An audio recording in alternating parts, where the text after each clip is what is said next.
Prohibé. Chapitre 30. Astonia. Adeline. Après un vendredi pluvieux, la nuit a été froide pour la saison, et le samedi matin est maussade. Les Havrais que je croise le matin en allant travailler sont abattus, et plutôt remontés contre les bombardiers anglais. Depuis les fenêtres de la maternité, vers 9h30, je vois des avions bombarder des points forts allemands dans la zone portuaire, des missiles se détacher, puis les manifestations de leur explosion sur le port. À l'heure de la pause déjeuner, je prends connaissance de l'affiche placardée par le commandement allemand, indiquant que le colonel Wildermuth a demandé au commandement britannique une suspension d'armes de 48 heures pour faire évacuer la population. Cette demande a été refusée. Comme tous les Havrais, j'apprends aussi par le biais de cette affiche que les autorités allemandes ont envoyé leurs condoléances au sous-préfet pour les deuils provoqués par les bombardements, émus par les souffrances de la population qui, plutôt qu'écouter leurs sages conseils, a préféré écouter les avis des groupes de résistance.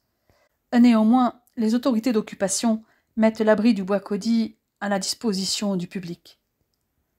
Il est bien dommage que cette affiche n'ait pas été apposée avant, pensai-je alors. Dans la nuit, nous entendons tous les tirs d'artillerie du côté de Fontaine-la-Mallet, et dès 8h30, la Royal Navy commence à pilonner le système défensif allemand. Toute la journée, nous entendons les tirs et les ripostes allemandes. Puis, à 17h30, nous apercevons dans le ciel une bonne soixantaine d'avions légers, mais aussi des bombardiers. Devenus méfiants par expérience, d'autant que le temps est au beau, nous faisons descendre nos parturientes et les bébés au sous-sol. Nous avons l'impression que ces avions volent très bas, comme s'ils rasaient les toits. Mais les détonations sont éloignées du centre-ville, enfin de ce qu'il en reste. Ça dure bien 1 heure. Ensuite, de nouveau, les navires britanniques prennent le relais. Les obus visent entre autres les hauteurs où se trouvent les batteries allemandes, et notamment le fort de Sainte-Adresse. Vers 18h30, nous percevons des bombardements sur les hauteurs, vers Cocrioville et Graville. Les canonnades durent encore quand je rentre à la villa à 20h30. Par prudence, tout le monde dort dans la cave, comme pratiquement chaque nuit depuis le 5 septembre. Disons que dormir est un bien grand mot. Nous tentons de nous reposer, malgré le bruit des canons et des mitrailleuses sur les hauteurs. À l'aube du 11 septembre, les obus recommencent à pleuvoir sur Senvic. Les canons allemands de Sainte-Adresse vont continuer à cracher toute la matinée. Les bruits de canonnade baissent progressivement d'intensité dans l'après-midi. La nuit qui suit reste agitée, avec des canonnades et des tirs de mitrailleuses. Vers minuit, nous avons l'impression que ce sont les canons du fort de Tourneville qui tonnent, à moins que ce ne soit des bombardements sur des batteries qui résistent. Nous nous efforçons de dormir un peu dans la cave. Le jour se lève le matin du 12 septembre sur un ciel dégagé. Au loin retentissent encore coups de mitrailleuses, grondements de tanks, explosions d'obus, et puis toujours des bombardiers qui se dirigent vers le port. C'est en descendant avec mon père vers l'hôpital que nous apprenons que les blindés britanniques sont entrés dans le Havre. À 13h20, le clocher de l'église Saint-Vincent, le seul à dominer les ruines, sonne pour la première fois depuis 4 ans.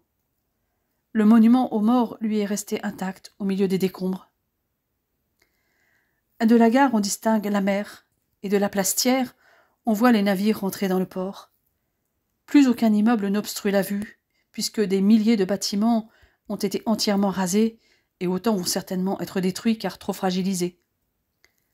L'hôtel de ville, le palais de la Bourse, le grand théâtre, les halles, la cathédrale, le muséum, le musée des beaux-arts, l'hôtel Frascati, la caserne Kléber et les églises Saint-François, Saint-Joseph, Saint-Michel, Sainte-Marie, Saint-Vincent ont été entièrement détruits ou gravement endommagés. Toutes les rues du Vieux Havre ont disparu. Les riches hôtels d'armateurs, les hôtels particuliers du XVIIe siècle, le palais de l'Arsenal ne sont plus qu'un souvenir. Le bouillonnement de la rue de Paris a laissé la place aux décombres. On enterre les morts partout où il y a de la place. Au square Saint-Roch, sur la place Thiers ou la place Gambetta. Lorsque les corps ne sont pas identifiables, ils sont brûlés sur place au lance-flammes pour éviter les épidémies. C'est dans ce décor dantesque que l'on fête, ou plutôt, que l'on assiste à la libération de notre ville. Face aux libérateurs, les regards des Havrais sont mornes, accablés devant les destructions subies. Destruction de bâtiments historiques, de maisons, mais surtout de vies. Le soir de ce 12 septembre, le maire Pierre Courant se rend devant le monument aux morts, survivant au milieu des cratères de bombes. Nous nous joignons aux milliers de Havrais qui l'acclament et chantent la Marseillaise.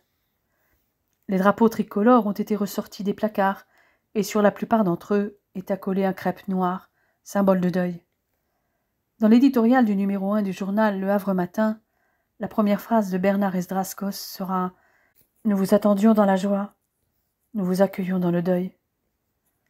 Ce soir, pour la première fois, depuis le fatidique 5 septembre, nous dormons dans nos lits. Pour autant, la guerre n'est pas finie. Quand je repense à tout ce que nous venons de vivre, j'ai peur pour Bastian. J'ignore totalement où il est, mais je sens au fond de moi qu'il est vivant. Le lendemain de la libération du Havre, lorsque je m'éveille après une première vraie nuit de sommeil depuis longtemps, les premiers rayons du soleil filtrent à travers les rideaux. Je me redresse pour me lever, mais la tête me tourne. Ce n'est pas la première fois. Depuis un moment, je me sens nauséeuse le matin. J'ai mis cette sensation de malaise sur l'épuisement des derniers jours, la vue permanente de blessés graves, l'odeur tenace de mort dans l'abri chirurgical, de matériaux et de chair brûlés à l'extérieur. Mais brusquement, la nausée se fait plus violente. Comme depuis quelques jours, je me précipite vers les toilettes. Je n'ai pas grand-chose à vomir. Après avoir tiré la chasse d'eau, je me redresse lentement. Je me lave les mains au lavabo et me passe un peu d'eau fraîche sur le visage avant de me rincer la bouche. Ce goût acide me donne encore des hauts le cœur. Je me brosse les dents pour chasser ces relents de bile désagréables. Depuis un bon moment, mon esprit était happé par les combats, les bombardements, l'afflux des blessés. Ces nausées dont je ne me suis pas préoccupée jusqu'alors ne seraient-elles pas liées à autre chose? Depuis que Bastien est parti, je n'ai plus autant l'œil sur le calendrier où je notais les dates de mes menstruations pour repérer mes périodes de fécondité, afin que nous restions prudents. Je le vérifiais alors tous les 3 jours environ. J'écarquille les yeux devant la date de mes dernières règles. 29 juillet. 6 semaines se sont écoulées depuis. Je fronce les sourcils, l'esprit un peu embrouillé par l'anxiété. Je sors de la salle de bain et je m'assieds sur mon lit. Ce grand lit où depuis un mois je dors seul, à part depuis une semaine puisque nous dormions tous dans la cave.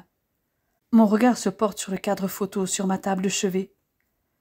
Une photo de Bastien, l'homme que j'aime.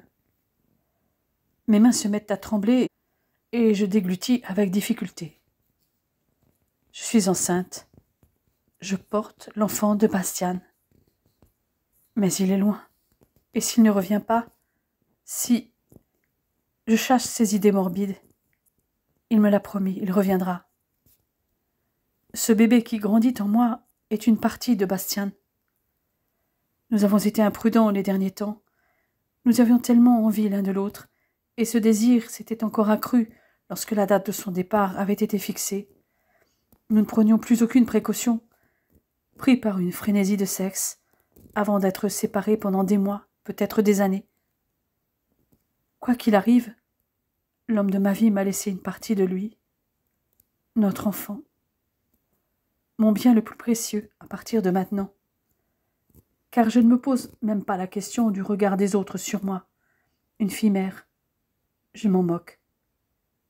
Cette grossesse, je veux la mener jusqu'au bout. Cet enfant, je l'aime déjà. L'enfant de mon Bastien. Machinalement, je caresse mon ventre encore plat, imaginant déjà ce bébé. Fille ou garçon, peu importe. Je regarde la photo de mon bel officier. Mon amour. Tu vas être papa. Dans le tiroir de ma table de chevet, je prends la lettre de Bastien que j'ai lue et relue tant de fois. À chaque fois, mes yeux se remplissent de larmes. La feuille de papier sur mon cœur, je respire un grand coup. Je pose une main sur mon ventre où notre enfant grandit, preuve manifeste de notre amour. Je mettrai au monde ce bébé, car comme Bastien, je crois en notre avenir. Pourtant, je ne peux m'empêcher d'être anxieuse. Et si je perdais ce bébé? Cette idée me fait frémir. Je chasse cette sombre idée. Sois positive, Adeline. Ta grossesse va bien se passer et ton bébé va vivre. Pour Bastien aussi, je dois rester positive. Même si je ne suis pas très pratiquante, je prie chaque soir pour son retour. Je me sens regaillardie soudain. Je me lève, fais un brin de toilette, et j'enfile mon uniforme. C'est toute guillerette que je descends prendre mon café avec une tartine de pain rassis, que je vais peut-être vomir peu après, mais qu'importe. Josette et Amélie m'écoutent chantonner en souriant. Elles doivent mettre ma gaieté sur le compte de la libération. Si elles savaient.